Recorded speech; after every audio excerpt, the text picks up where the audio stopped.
Not at all. Okay, you're not satisfied. Now, I agree it's a problem. 80% of whites kill whites, correct? I won't dispute that figure. Okay, actually, it's 83%.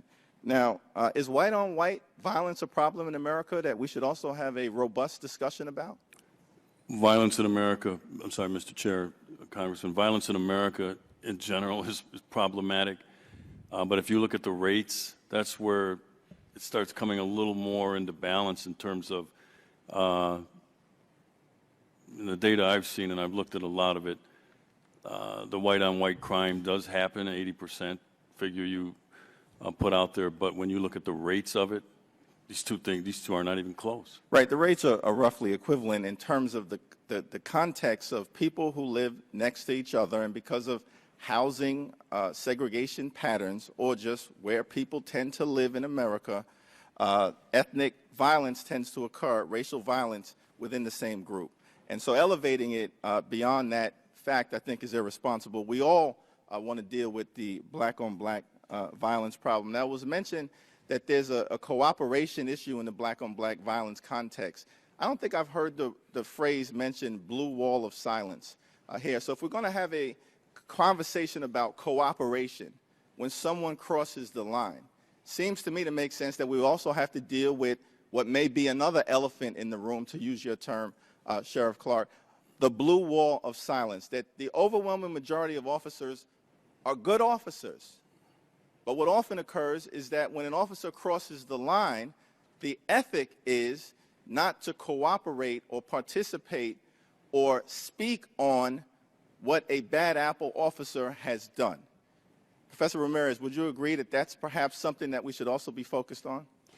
I think it's a serious problem both at the federal and state level. And as I said earlier, in my own experience in trying to prosecute police officers, I had problems.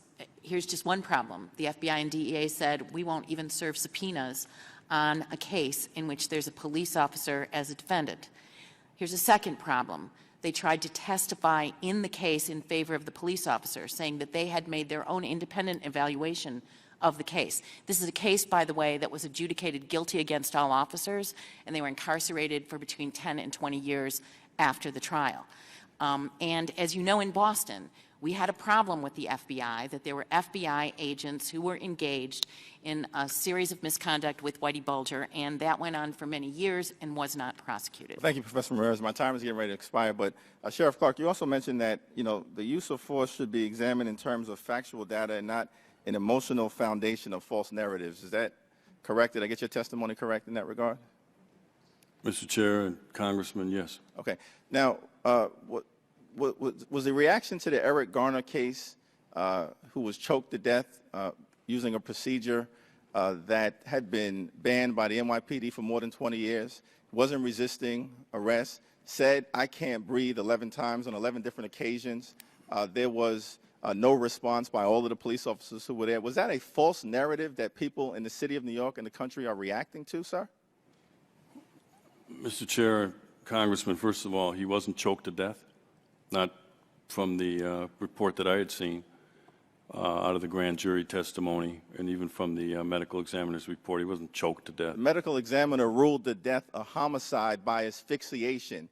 In the ghetto, that's called being choked to death, sir. Well, we could have this discussion later on then about the facts, because we could be here for a while. My understanding is he died of a heart attack, okay? So, but anyway, you said that he wasn't resisting arrest. He was resisting arrest. He was told that he was under arrest and put his hands behind his back, and he wouldn't do so. And that's why I put in my remarks here the reference from Thomas Sowell about when law enforcement officers tell someone they're under arrest and they can't use force to execute that arrest. We don't have the rule of law when it's merely a suggestion for them that they're going to jail or to put their hands behind their back.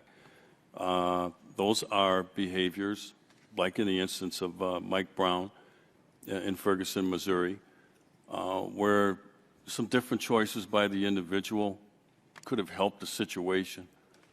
In other words, Mike Brown was just simply told to get out of the street. Sir, my time has expired, but, you know, for you to come here and testify essentially that Eric Garner is responsible for his own death when he was targeted by police officers for allegedly selling loose cigarettes, which is an administrative violation for which he got the death penalty for, is outrageous. And if we are going to have a responsible conversation, we've got to be able to at least agree on a common set of reasonable facts that all Americans can interpret, particularly in this instance because they caught the whole thing on videotape.